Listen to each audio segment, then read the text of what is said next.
siang kepada Bapak Ibu sebagai peserta seminar budaya positif CGD calon penggerak Angkatan 5 Kota Singkawang. Alhamdulillah kita panjatkan puji syukur karena pada hari ini kita masih diberikan waktu, kesehatan serta ridho dari Allah bisa melaksanakan seminar budaya positif CGD Angkatan 5 ini. Baiklah, saya akan membacakan susunan acara. Yang pertama, pembukaan. Yang kedua, pembacaan doa yang akan dibacakan oleh Bapak Andri Suwandi SPD. Yang ketiga, kata sambutan kepala sekolah yang diwakili oleh Bapak Agung Rosyadi. Yang keempat, penyajian materi. Yang pertama, Ibu Linda Haryani. Yang kedua, Ibu Mega Fitriani. Yang ketiga, Susanti. Empat, Dewi Judiantari. Dan kelima, Menteri Haryanto. Poin kelima dalam susunan acara yaitu adalah penutup ini akan diwakili oleh Bapak Menteri Haryanto untuk memberikan pesan dan pesannya dari acara ini. Untuk mempersingkat waktu, kita mulai pada pembukaan pertama. Marilah kita membaca basmalah. Semoga apa yang akan kita laksanakan pada siang ini menjadi bermanfaat dan menjadi positif bagi kita semua serta bagi anak didik kita, memberikan suatu pembelajaran yang bermakna dan pengalaman yang berkesan bagi mereka di kemudian hari. Untuk selanjutnya adalah pembacaan doa yang akan diwakili oleh Bapak Andri Suwanto. Bapak Andri Suwandi, kami persilakan. Terima kasih kesempatan yang telah diberikan untuk acara kegiatan kita hari ini, dan semoga kegiatan kita diberkahi oleh Allah Subhanahu wa taala dan kita semua dapat manfaat dari kegiatan ini. Marilah kita sejenak berdoa menurut agama dan kepercayaan kita masing-masing. Untuk yang beragama Islam, didikan saya untuk memimpinnya. Bismillahirrahmanirrahim. Alhamdulillahirabbil alamin. Hamdan sabirin, hamdan alimin, hamdan jamin ni'amahu wa lillahi mahidah. Ya Rabbana lakal hamdu kama yanbaghi li jalali karim wa 'azimi sultanik. Allahumma shalli wa sallim ala sayyidina Muhammad wa ala ali sayyidina Muhammad. Allahumma firli wa liwalidayya warhamhuma kama rabbayana shighara. Allahumma inna nas'aluka salamatan fid din wa 'afiyatan fil jasad wa ziyadatan fil ilmi wa barakatan fil rizqi wa tawbatan qabla al-maut wa rahmatan indal maut wa maghfiratan ba'dal maut. Allahumma hamil alaina fi sakaratil maut wa najatan min hari afwan dan sabr. Allahumma arinal haqqa haqqan wa ittiba'an wa arinal batila batila warzuqna ijtinabah. Rabbana atina fid dunya hasanah wa fil akhirati hasanah wa qina adzabannar. Wa sallallahu ala sayyidina Muhammadin wa ala alihi wa sahbihi ajma'in. Subhana rabbika rabbil izzati amma yasifun wa salamun alal mursalin walhamdulillahi rabbil alamin. Assalamualaikum warahmatullahi wabarakatuh. Terima kasih kepada Bapak Andri Suwandi atas doanya. Semoga apa yang akan kita lakukan pada hari ini menjadi ladang amal ibadah kita untuk di hari kelak dan menjadi pengalaman serta motivasi kita untuk menjadi guru yang lebih baik untuk mencerdaskan anak-anak didik kita. Selanjutnya, acara yang ketiga yaitu sambutan kepala sekolah yang diwakili oleh Bapak Agung Rosyadi. Kepada Bapak Agung kami persilakan.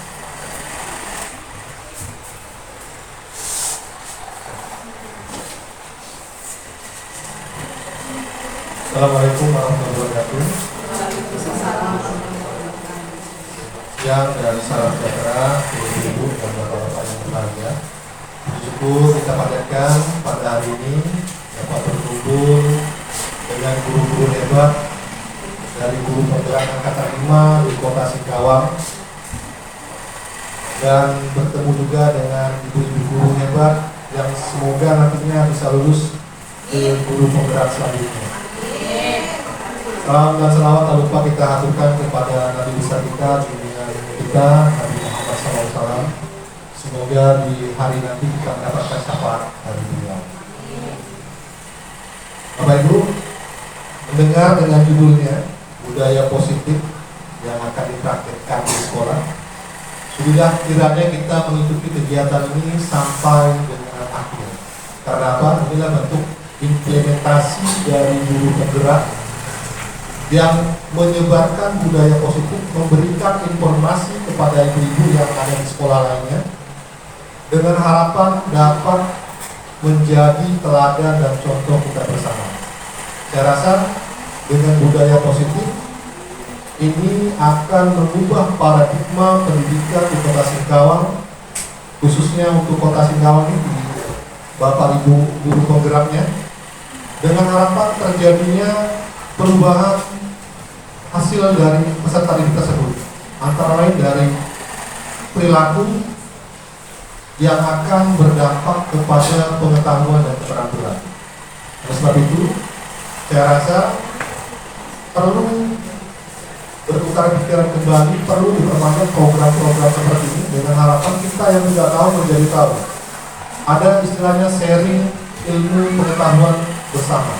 Jadi yang kita belum memahami kita bisa menelpon langsung, dan hari ini kita mendapatkan kesempatan khusus diberikan penjelasan mengenai budaya positif. Selama ini kadang-kadang kita mungkin salah kaprah apa yang dimaksud dengan budaya positif, bagaimana aturan mainnya dan bagaimana prosesnya serta penilaiannya. Di hari ini, pada saat ini, di tempat ini, kita akan mendengarkan pemaparan dari rekan-rekan kita. Semoga dapat kita bawa ke sekolah, dapat kita praktekkan bersama-sama. Ya, mungkin hanya demikian sambutan saya dengan mengucapkan bismillahirrahmanirrahim. Bapak Ibu, semoga kegiatan ini berjalan dengan baik dan lancar. Apa yang kira-kira menjadi masukan, kita terima, kita ambil, kita adopsi. Apa yang menjadi mungkin pertanyaan Bapak Ibu, silakan ditanyakan sedetailnya dan sejelas-jelasnya pada kesempatan ini. Ya, tanpa mengurangi rasa hormat Bapak Ibu, karena saya juga ada beberapa kegiatan. Mungkin setelah ini saya tinggalkan dan kita serahkan waktunya kepada guru penggerak. Sukses bersama untuk kita guru-guru Kota Singkawang. Semoga kedepannya bisa berkolaborasi, berbagi ilmu bersama untuk kemajuan kita. Wabillahi taufiq wal hidayah. Assalamualaikum warahmatullahi wabarakatuh. Selamat siang dan selamat datang.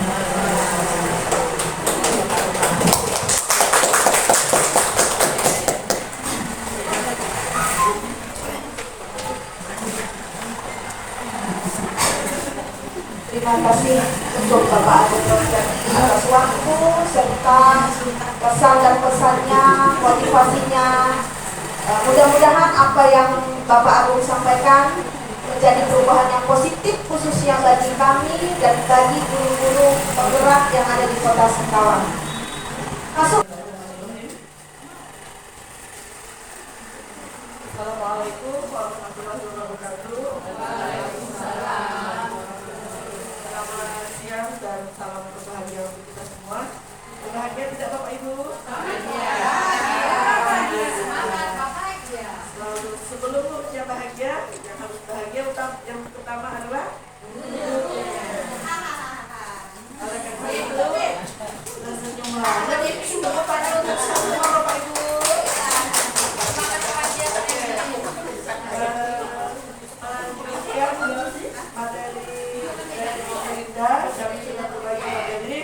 Tentang budaya positif. Nah, Bapak Ibu, sejenak kita tenangkan hati dan pikiran kita semua, arahkan semua perhatian untuk fokus belajar, hadirkan rasa ingin tahu, syukur dan kebijaksanaan. Sekarang coba sama-sama Bapak Ibu, kita tarik nafas dalam-dalam. Sekarang Bapak Ibu rasakan rasa syukur atas apa yang sudah kita rasakan sampai saat ini. Oke, saya punya pertanyaan pematik berhubungan semua dengan apa yang sudah disampaikan Ibu Lina. setuju dengan pernyataan di bawah ini. Yang pertama, hukuman dapat mendisiplinkan anak. Setuju atau tidak? Pasti ibu punya alasan kan? Ya, kita bungkus dulu. Yang kedua, pemberian hukuman dengan hal positif seperti membaca atau membersihkan halaman sekolah dapat meningkatkan disiplin anak. Tidak. Sukaan dia membaca digolek-golek dengan perpustakaan. Iya dicari. Yang ketiga, memberi penghargaan dapat meningkatkan motivasi belajar anak. Setuju. Iya. Bahwa dengan sedikit penghargaan yang kita berikan kepada anak, tidak hanya berupa barang, ucapan, kalimat yang bagus, sudah anak-anak sudah merasa sangat dihargai. Siap. Setuju Bu? Setuju. Oke, materi eksplorasi konsep yang ada di modul yang kami bahas hari ini ada 6 poin. Saya melanjutkan 3 poin yang sudah disampaikan oleh Ibu Linda. Nah, perubahan paradigma. Nah, saya punya ilustrasi nih, Bapak Ibu. Kegiatan kepalan tangan. Nah, saya minta 2 Ibu, silakan maju ke depan. Sip.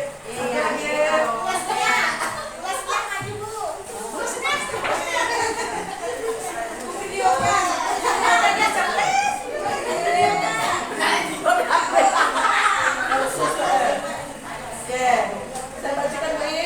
Ada A dan B. Manto M, kawan. Yang lain ini. Sobeklah secara kertas kecil, tuliskan benda atau sesuatu yang sangat berharga untuk Anda.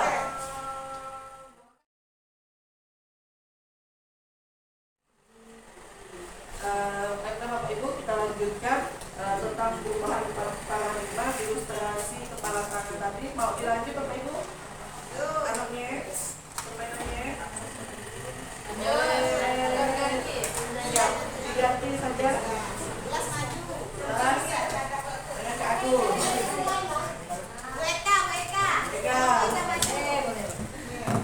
Main dulu, coba kita.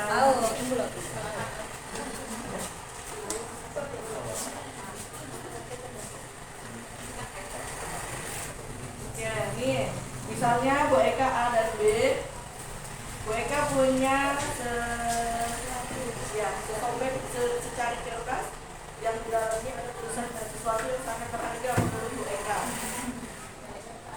Nah, ya, cek kertasnya.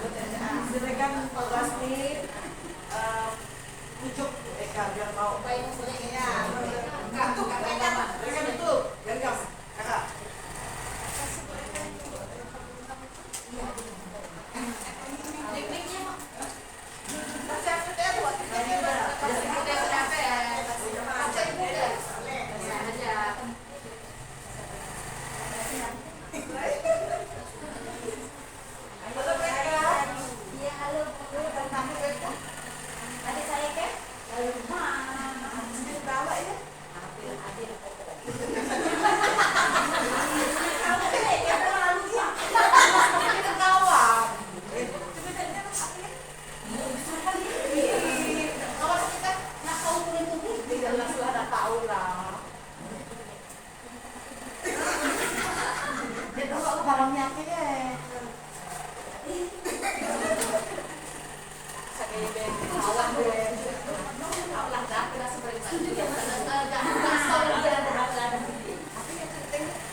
Nah, Bapak Ibu, dari ilustrasi yang sudah disajikan oleh Bapak kita, apa sesungguhnya yang terjadi? Bahwa bersedia tidak Bu Eka memberikan apa yang digenggamnya itu, sesuatu yang sangat berharga?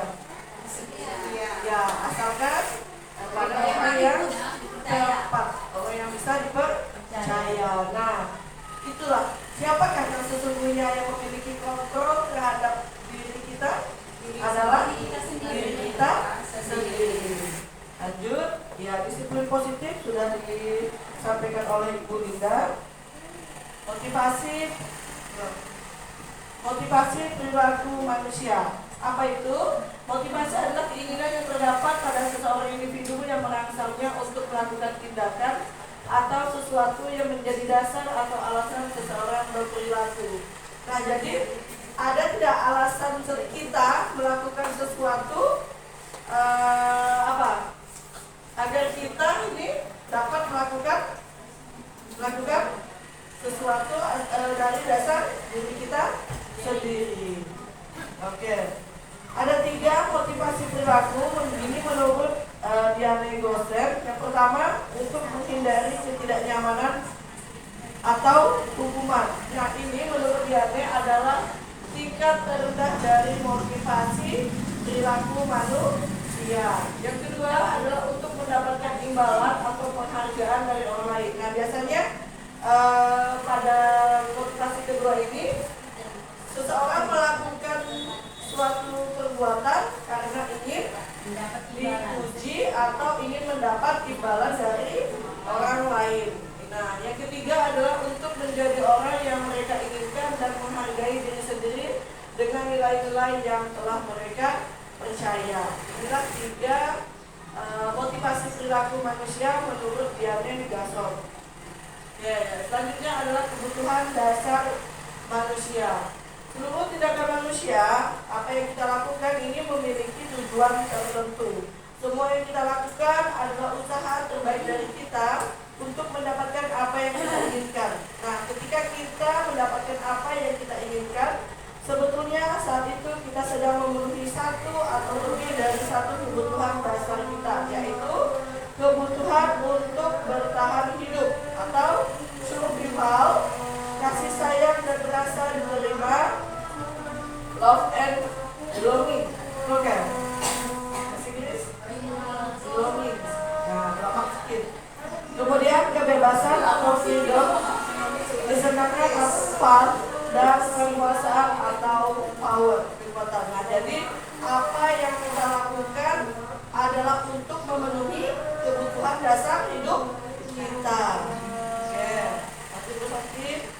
Ada 5 kebutuhan dasar hidup manusia. Yang pertama adalah kebutuhan untuk bertahan hidup. Kebutuhan untuk bertahan hidup adalah kebutuhan yang bersifat fisiologis untuk bertahan hidup. Misalnya kesehatan, rumah, makanan. Komponen psikologis pada kebutuhan ini meliputi kebutuhan akan perasaan aman. Betul tidak Bapak Ibu? Kalau kita aman, maka kita akan nyaman untuk menjalankan semua kegiatan atau aktivitas kita. Yang kedua adalah cinta dan kasih sayang atau kebutuhan untuk diterima. Ini yang paling pas menyampaikan tentang cinta dan kasih sayang kita. Belum seperti. Nah, mengapa anak-anak ini yang memiliki kebutuhan dasar kasih sayang dan rasa diterima yang tinggi di dalam keluarganya biasanya ingin disukai dan diterima oleh lingkungannya. Mereka juga akrab dengan orang tuanya. Nah, banyak sekali kan kita lihat di anak-anak kita Bapak Ibu, ada yang kurang kasih sayang, ada yang cukup, ada yang lebih kasih sayang. Tampak tidak Bapak Ibu perbedaan perilaku mereka dalam di lingkungan sekolah? Nampak ya Bapak Ibu ya, anak yang caper. Setelah kita telusuri, ditanya keluarganya, ternyata salah satu anak yang blogger, bilangnya situ salah satu orang tuanya atau kurang mendapatkan kasih sayang dari lingkungan keluarganya.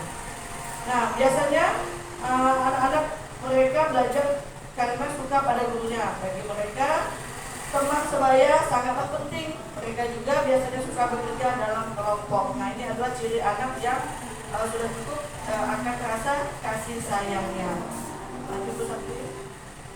Yang ketiga adalah penguasaan, kebutuhan pengakuan atas kemampuan. Nah, yang keempat adalah kebebasan, kebutuhan akan pilihan. Kelima, kesenangan, kebutuhan untuk merasa senang. Nah, inilah 5 kebutuhan dasar manusia yang harus kita penuhi. Nah, selanjutnya adalah materi tentang 5 posisi kontrol. Apa saja? Ternyata ada 5 posisi kontrol yang ada dalam figur seorang tenaga pendidik. Nah, sekarang kita refleksi. Kita lebih ke arah mana sih posisi kontrol kita selama ini? Yang pertama, sebagai seorang penghukum. Nah, seorang penghukum ini bisa menggunakan hukuman fisik maupun verbal seperti yang sudah dijelaskan oleh Bu Linda. Ternyata setelah kita refleksi selama ini belasan tahun kita mengajar, kita sudah lebih cenderung kepada seorang penghukum tanpa kita ingin tahu apa sebenarnya yang terjadi pada anak tersebut. Nah, selanjutnya membuat orang merasa bersalah. Nah, ini biasanya guru akan bersuara lebih lembut, tetapi kata-katanya bisa menjadikan anak didiknya merasa bersalah. Misalnya nih, ayolah kalau kalian tidak mengerjakan PR, nanti ibu kena marah oleh kepala sekolah. Kalau kalian tidak menjaga kebersihan lingkungan kelas, ibu yang akan ditegur oleh kepala sekolah. Nah, ini kan membuat anak menjadi merasa bersalah. Yang ketiga adalah sebagai teman. Guru pada posisi ini tidak akan menyakiti murid, namun akan tetap berupaya mengontrol murid melalui persuasi. Jadi kalimat ajakan-ajakan yang disampaikan oleh guru ini lebih mengarah kepada posisi teman. Tapi saya ada satu pengalaman, Bapak Ibu. Ada guru yang lebih cenderung ke posisi teman. Ternyata ada juga dampak negatifnya.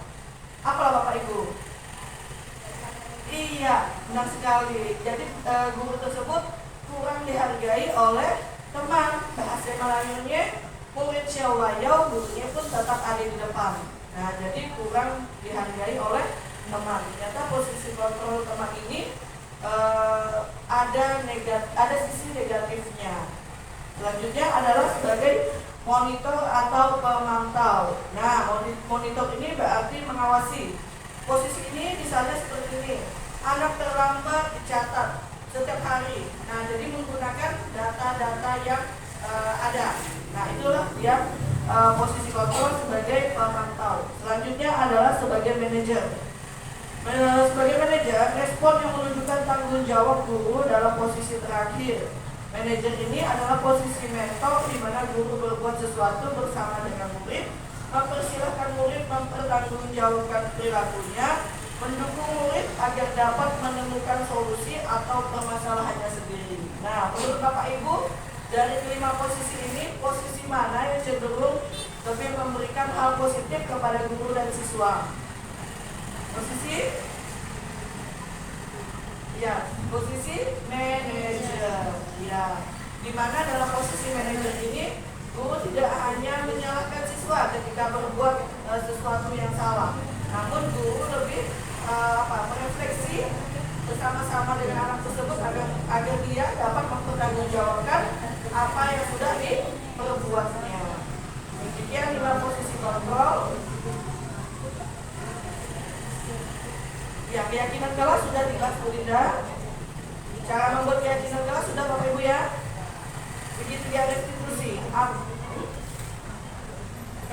Oke, demikianlah karena kami berbagi materi. Demikian yang dapat saya sampaikan. Kurang lebihnya saya mohon maaf apabila ada kekurangan kesalahan dalam penyampaian. Saya akhiri. Assalamualaikum warahmatullahi wabarakatuh.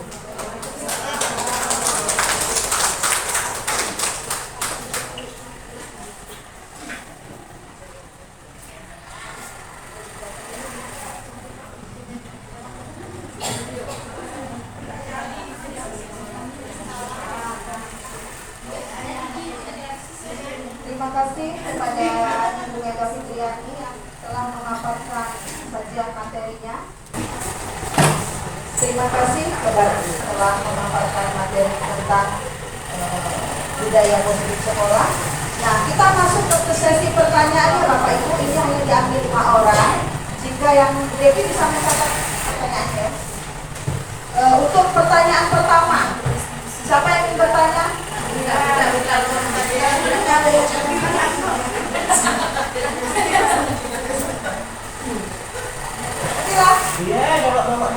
Yang lain kiranya dari pemaparan materi ini yang ingin dipertanyakan, mungkin masih ada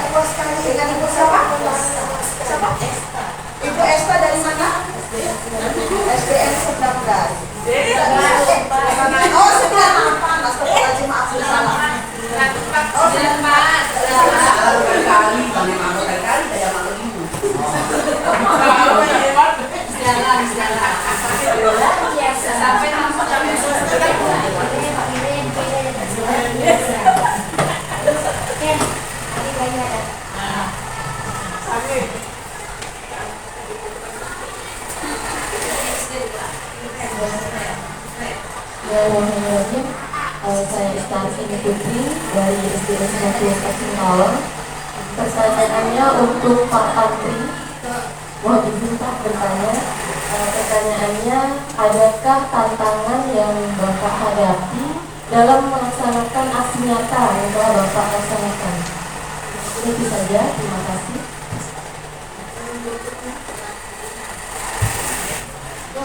Terima kasih. Lanjut ke pertanyaan kedua. Kita tampung dulu ya pertanyaannya ya.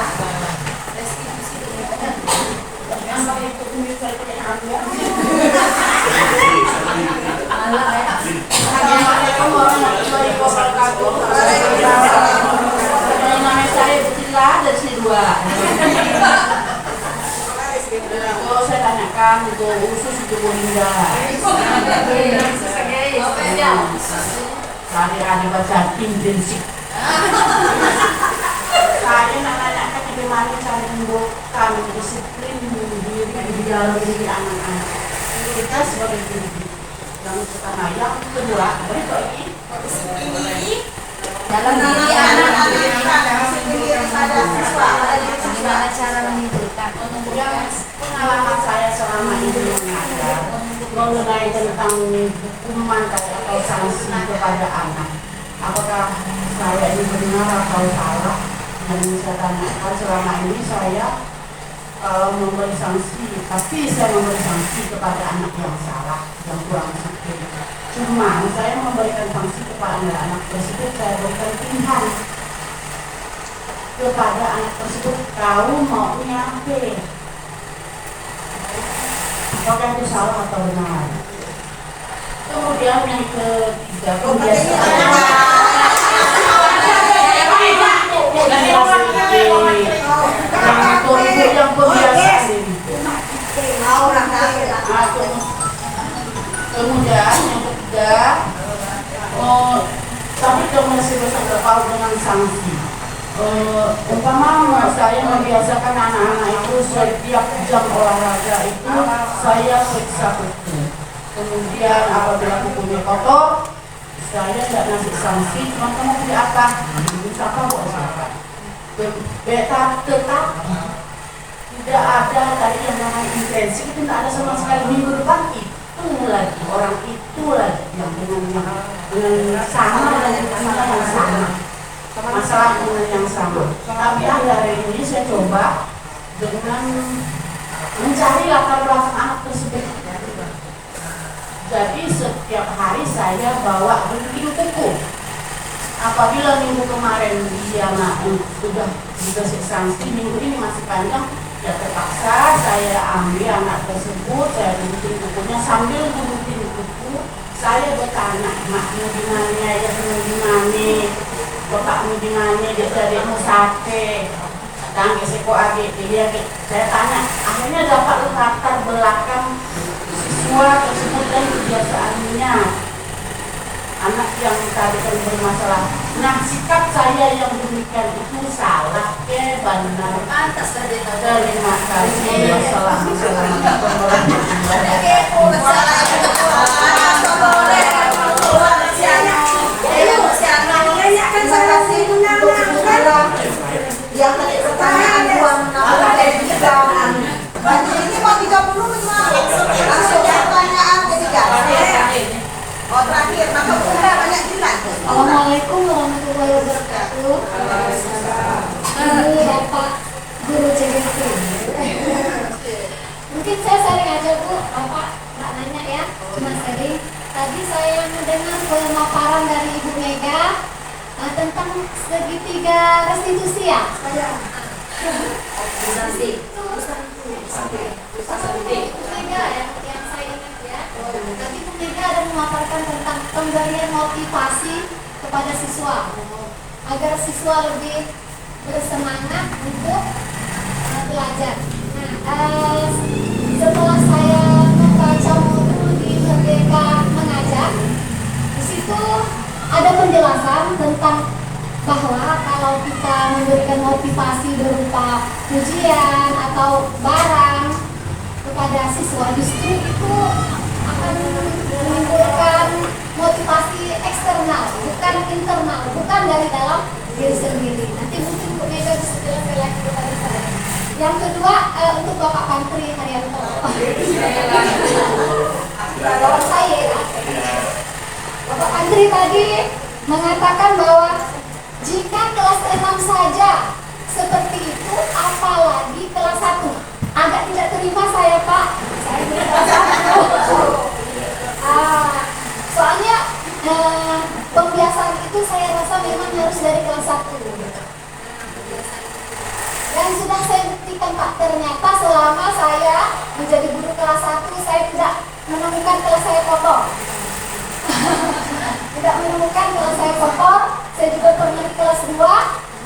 Saya membuktikan bahwa kelas 2 juga bisa bersih sama dengan kelas tinggi.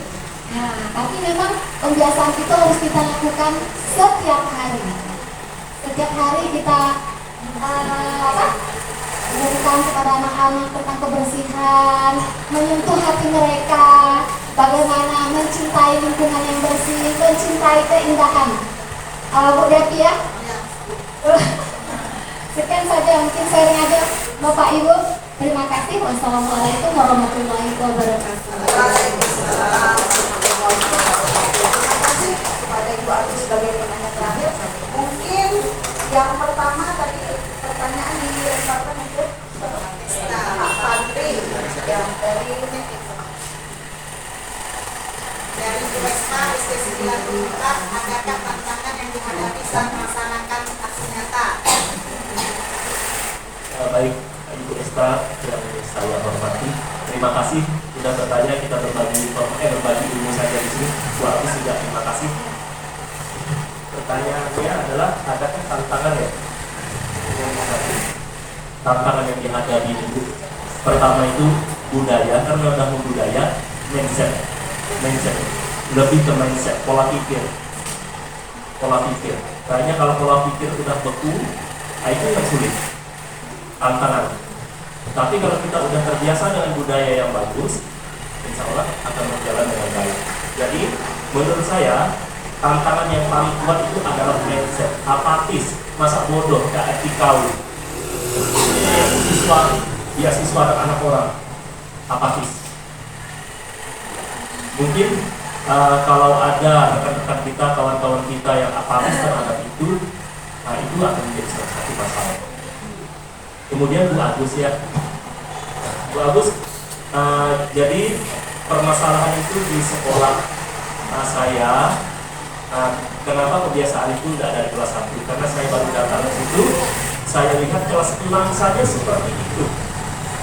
Karena kelas 6 itu kan sebagai penuntun bagi adik-adik kelas ya, Imoso Sungkulodo yang di depan menjadi teladan, ya. Jadi kalau kelas 6 bisa mengajak adik-adiknya sambil kita membudayakan dari kelas 1, sambil kita berjalan, tapi untuk progres cepat memang mindsetnya memang harus dari kelas 6. Karena ibaratnya mendadak bagaimana mengubah mindset itu secara cepat. Nanti perlahan dari kelas 1, betul kata Bu Agus, kelas 1 juga harusnya dari kelas 1. Saya juga setuju seperti itu. Kemudian terima kasih Bu Agus. Mungkin ada tambahan dari Bu Agus atau kurang jelas dari saya? Jelas Bu Agus ya.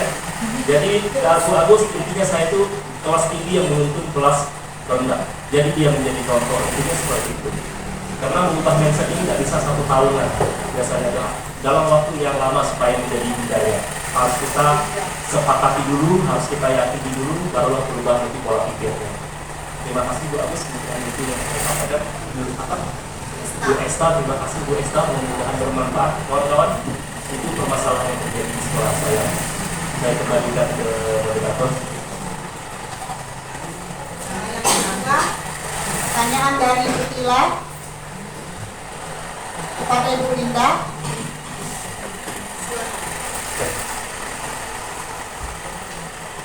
Bismillahirrahmanirrahim. Saya mencoba untuk menjawab pertanyaan dari Ibu Tila berdasarkan ilmu yang tidak seberapa ini. Untuk menjawab pertanyaan yang nomor 1, bagaimana menimbulkan disiplin daripada siswa, saya ingin maju dulu ke pertanyaan ketiga, karena dari pertanyaan ketiga saya baru bisa jawab pertanyaan pertama. Tadi Ibu bilang periksa buku kotor anaknya yang itu saja. Ibu meminta siswa memilih hukuman yang dimaunya anak. Meminta anak itu memilih hukumannya sendiri. Mungkin mulai dari ini kita bisa mengubah, jangan kita bilang hukuman, tapi tadi kita ubah bahwa kesalahan ini kita hubungkan ke keyakinan kelas yang sudah kita sepakati bersama. Kita tanyakan kepada dia, anak, kalau keyakinan kelas kita, buku panjang itu benar tidak? Ketika kita membuat itu sendiri, dia akan menjawab, tidak Bu. Oke, buku panjang tidak benar. Sekarang maumu buku panjang sesuai tidak dengan keyakinan dirimu? Tidak Bu. Mengapa tidak sesuai? Karena kotor Bu, akan cacingan Bu, akan begini Bu, akan begini. Akan dijawabnya dengan argumen yang dia benar. Oke. Itu menurutmu. Sekarang bagaimana supaya kuku ini akan selalu kamu potong? Saya akan begini Bu. Selalu kita hubungkan dengan keyakinan kelas. Jadi makanya tadi harus kita buat keyakinan kelas dulu. Berhubungan dengan segitiga institusi yang Bu Santi sampaikan, bahwa ada yang pertama itu segitiga yang di bawah dasar sekali itu adalah validasi stabilitas identitas tadi. Benar tidak buku kotor? Tidak. Itu artinya dia sudah tahu buku kotor itu tidak benar. Kemudian kita validasi tindakan yang salah. Sekarang kalau buku kotor bagaimana? Validasi tindakan salah, segitiga naik. Kemudian ada segitiga turun, keyakinan kelas hubungkan. Sekarang kalau buku kotor bagaimana? Kata Bu Tila tadi, benar tidak tindakan saya? Menurut saya benar. Mengapa? Bu Tila menyediakan cupit buku sambil bertanya latar belakangnya, mengapa sih kok anak ini terus yang digunakan. Mungkin dari jawaban anak itu kita tahu, Pak, mungkin saja dia tidak punya cupit buku loh. Nah, kita tahu dasar SD 2 ini banyak sekali anak broken home, kami Bapak Ibu. Jadi banyak sekali. Jadi kalau kita bertanya kepada anak, kenapa tidak potong buku? Mungkin tidak punya cupit buku Bu. Kenapa tidak punya cupit buku? Orang tuanya entah kemana. Ada yang ke Malaysia, ada yang sudah cerai, ada yang bapaknya nggak pernah melihat dia. Bahkan kita sering ada anak kelas 1 Bapak Ibu sekolah tidak memakai celana dalam. Kita temukan di sini, sedih sekali. Tidak memakai celana dalam. Ternyata dia tinggal dengan pamannya yang luar biasa galaknya. Mamanya, bapaknya ke Malaysia. Seandainya kita menjadi guru yang ego, tidak mau tahu masalah anak, bukumu panjang, potong sana, tidak kau berdiri. Tanpa kita mau bertukar, nak, kenapa bukumu panjang? Ternyata tidak punya cupit buku. Kenapa kok itu kan murah? Tidak ada mama, tidak ada kakak. Bayangkan. Kalau kita menjadi guru yang mati rasa, apatis, tidak mau melihat apa masalah anak. Jadi menurut saya tindakan Bu Tila sudah benar. Tapi sekali lagi kita mencoba hubungkan dengan keyakinan kelas. Kemudian dari situ tadi bisa saya jawab bagaimana menimbulkan disiplin diri intensif tadi. Kita yakinkan kepada dia bahwa apapun yang dia lakukan punya tanggung jawab yang harus dia perbaiki. Bagaimana memperbaikinya? Dari dalam dirinya, dari motivasi dirinya bahwa menganggap dirinya ini berharga. Misal dari contoh foto buku. Menganggap dirimu berharga, coba kamu bayangkan jari ini yang kotor. Kamu kan anak yang luar biasa ya nak. Kamu sehat lahir batin. Bayangkan kamu makan dengan jari yang kotor. Apa yang kamu masukkan di dalam mulut? Kan kotor. Artinya dia tidak menghargai dirinya yang luar biasa sempurna di mata kita itu, memasukkan segala sesuatunya dengan yang tidak baik tadi. Jadi kalau kamu menganggap dirimu luar biasa hebat, lakukan juga sesuatu yang hebat. Jadikan dirimu hebat, apapun yang kamu lakukan hebat, insya Allah akan menjadi anak-anak hebat. Tadi posisi kita satu, belajarlah untuk mengerti siswa. Tanyalah apa masalah mereka. Siswa itu datang dengan seribu satu masalah. Kita tidak pernah tahu apa yang terjadi di rumah. Terutama SD 2 ini yang luar biasa. Kalau saya tanya satu persatu, luar biasa lah. Ternyata kalau mau nangis ya nangis di depan kelas. Luar biasa masalah kami di SD 2 nampaknya begitu megah, tapi masalah siswa itu masalah kami yang kompleks menurut saya. SD 2 mungkin semoga tidak terjadi di sekolah Bapak Ibu yang penyelesaiannya memang harus dari hati. Di SD 2 ini memang harus dari hati, tidak bisa kita menjadi guru yang itu. Insya Allah kita akan menjadi guru yang terbaik menurut presiden kita yang terbaik. Bismillahirrahmanirrahim. Alhamdulillah. Sekian, terima kasih. Jadi menambahkan sedikit, hal seperti itu tadi di SD 2 kata Ibu pernah terjadi, di SD 15 juga sama. Nah, latar belakang di SD Negeri 15 mungkin sama dengan SD 2. Saya juga menemukan murid sudah kelas 6 punya panjang hitam, dia sendirilah Bu. Besok saya tanya, udah dipotong buku Bang? Belum Bu.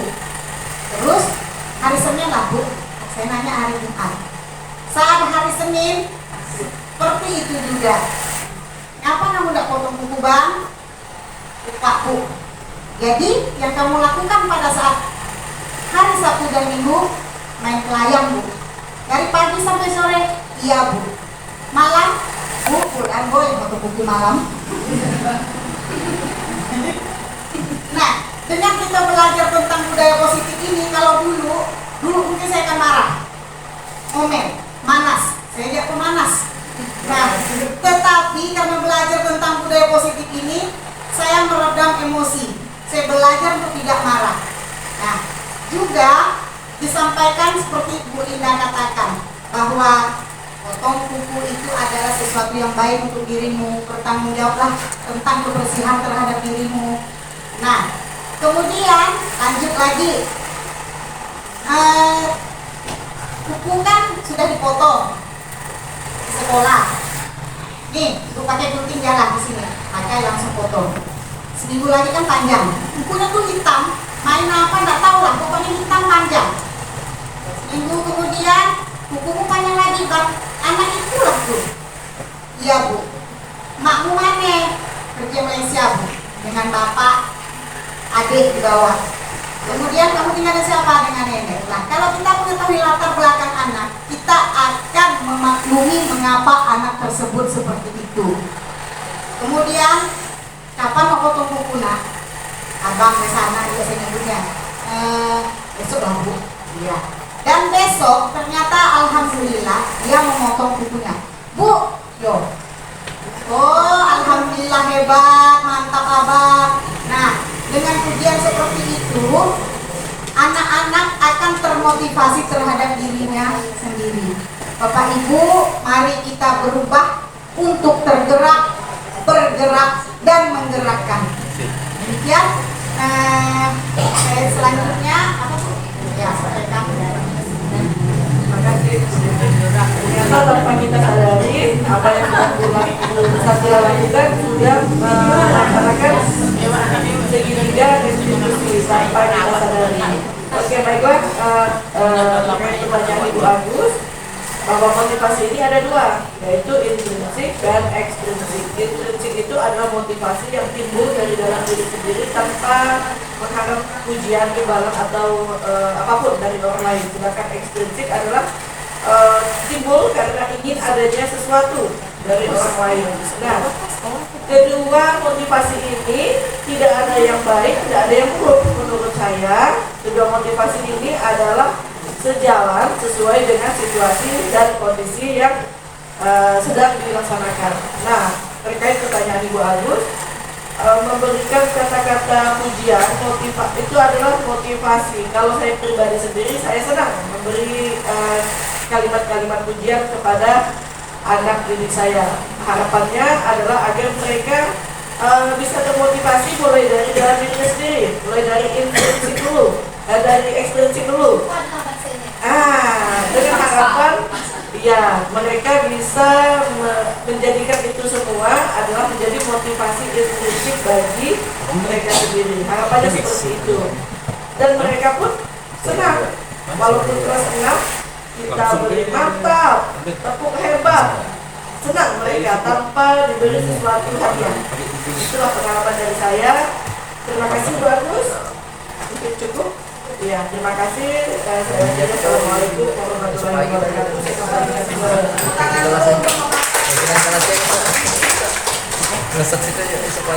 kasih kepada Bu Mega. Bu Mega adalah penjawab terakhir yang untuk menutup sesi tanya jawab ini.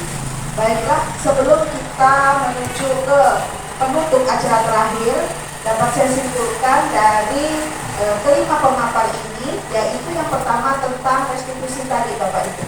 Restitusi bisa kita tanamkan mulai sekarang. Kita sudah mendengar masukan-masukan dari teman kita, biarpun ini seminar untuk teman-teman kita CGP, tapi kalau saya dengar dan saya simak di sini adalah motivasi untuk bagaimana cara kita merubah pribadi kita seorang pendidik yang dulunya mungkin dalam mendidik dengan ego, tapi sekarang didiklah peserta didik kita dengan hati. Nah, dari kesimpulan ini, yaitu restitusi, di mana kita memberikan pengganti, hukuman pengganti yang berupa tindakan positif untuk peserta didik dalam memperbaiki kesalahan mereka, sehingga mereka bisa kembali pada kelompok mereka dengan karakter yang lebih kuat untuk menerapkan kedisiplinan. Adapun 3 langkah yang dapat kita lakukan untuk membentuk kedisiplinan pada peserta didik kita, yaitu yang pertama dengan membuat segitiga restitusi, yaitu restitusi. Yang pertama menstabilkan identitas, yang kedua memvalidasi tindakan yang salah, dan yang ketiga menyamakan keyakinan.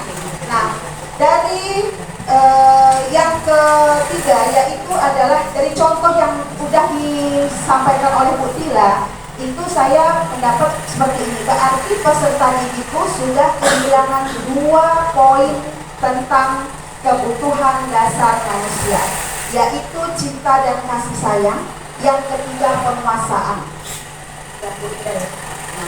Berarti peserta didik kita ini belum memenuhi 5 kebutuhan dasar manusia, khususnya yang ada di SD2. Semoga nanti 5 kebutuhan itu kita sebagai pendidik dapat menciptakannya dan menjadikan peserta didik kita peserta didik yang hebat, yang dapat menjadi manusia yang memiliki pribadi yang baik di dalam masyarakat. Di mana 5 kebutuhan dasar manusia itu: 1 bertahan hidup, 2 cinta dan kasih sayang, 3 penguasaan, 4 kebebasan, dan 5 kesenangan. Adapun 5 posisi kontrol bagi seorang pendidik: yang 1 hukuman, penghukum, yang kedua membuat orang lain merasa bersalah, ketiga sebagai teman, yang keempat sebagai monitor atau pemantau, yang kelima sebagai manajer. Mudah-mudahan kita semua di sini adalah berada di dalam posisi yang kelima, yaitu sebagai posisi manajer, karena ini adalah posisi yang terbaik bagaimana kita membentuk karakter peserta didik kita yang ada di sekolah. Nah, budaya positif ini sendiri memiliki tujuan, di mana tujuannya yaitu adalah membangun karakter peserta didik menjadi profil pelajar Pancasila, di mana di dalamnya peserta didik kita bisa beriman, bertakwa kepada Tuhan Yang Maha Esa, dan berakhlak mulia. Yang kedua, berkebinekaan global. Yang ketiga, bergotong royong. 4 mandiri, 5 bernalar kritis, dan 8 kreatif. Untuk membuat budaya positif ini kita lakukan melalui 2 cara, yaitu cara keyakinan melalui sekolah dan keyakinan kelas. Nah, keyakinan sekolah di sini adalah kesepakatan antara guru dan kepala sekolah. Sedangkan kesepakatan atau keyakinan kelas bisa kita sepakati dengan siswa dan guru. Mungkin itu yang dapat saya simpulkan dari pemaparan kelima. Guru penggerak ini, guru yang hebat ini yang bisa memotivasi kita, bisa merubah kita sebagai teman sejawatnya untuk menjadi yang lebih baik. Kita sekarang beri aplaus dulu untuk kelima pemaparan. Terima kasih atas ilmu yang Bapak Ibu telah sampaikan. Semoga ilmu ini bermanfaat bagi kami yang mungkin selama ini tidak berpikir murid itu bersalah dari siapa, orang anak bersalah dari siapa, berarti bagaimana cara kita mendidik dan mengubah karakter peserta ini. Nah, selanjutnya kegiatan penutup ini kami persilakan untuk Bapak Pantri, astagfirullah, Pantri Haryanto untuk memberikan pesan dan kesannya untuk menutup acara seminar ini. Kepada Bapak Pantri, saya persilakan. Terima kasih atas waktunya Bapak Ibu. Saya di ujung kegiatan kita ini dipercayai untuk memberi pesan dan kesan atau kesan dan kesan. Jadi pesan selama mengikuti seminar saya merasa terbantu sekali sama ibu-ibu hebat karena apa? Hidup dalam diskusi, ada yang tersampaikan juga, ada yang dapat, kemudian semangatnya juga dapat. Dan mengucapkan banyak terima kasih kepada kawan-kawan calon guru penggerak angkatan 5 Indonesia dan angkatan 1 di Indonesia. Jadi pesan yang saya sampaikan, kalau saya lihat banyak sekali guru-guru muda, guru-guru yang siap akan bergerak ke depannya. Jadi sekarang kan ada informasi bahwa angkatan 8 itu sudah buka. Ya Bu ya. Silakan dilihat di SIM PKB. Silakan Bapak Ibu datang. Pesan saya, jadilah diri kita sendiri yang apa adanya, bukan ada apanya. Jadi Bapak Ibu tadi bisa melihat kami 5 orang ini dengan berbagai macam karakter, mungkin itu yang menjadi penilaian dari struktur. Jadi pesan saya begitu, menulis, menjawab soal esai janganlah melebih-lebihkan. Ya, apa adanya saya bilang, janganlah ada apanya. Nanti akan sinkron di wawancara. Jadi Bu, jangan berbohong, itulah kita, inilah diri kita keluarkan. Nah, Ibu ya. Ya, saya informasikan juga, kami di angkatan 5 kemarin pendaftar itu 105.000 guru se-Indonesia. Jadi yang diterima itu, yang dinyatakan mengikuti pendidikan itu sebanyak 8.000 guru, ya, 8.000 guru. Di Singkawang ini 25 orang dan 11 orang guru SD di angkatan 5. Jadi sekarang informasi ada pembukaan 20.000 guru se-Indonesia, ya, di angkatan 8, 9, dan 10. Itu kesempatan baik. Yang jelas guru-guru itu kita banyak mendapatkan ilmu di sana. Jadi yang nggak tahu dari tahu. Kita bisa sharing-sharing sama kawan-kawan gitu ya. Jadi pesan saya, silakan daftar lalu, silakan daftar. Terima kasih atas kesempatan semuanya. Saya mohon maaf sekali lagi kalau saya ada salah dalam pemaparan rekan-rekan saya, ada yang salah-salah kata dalam menjawab hasil diskusi, kami mohon maaf. Saya akhiri. Assalamualaikum warahmatullahi wabarakatuh.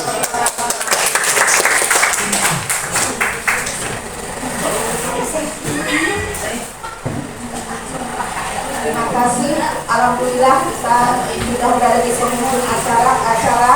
Untuk mengakhiri acara ini adalah kita sama-sama membaca hamdalah.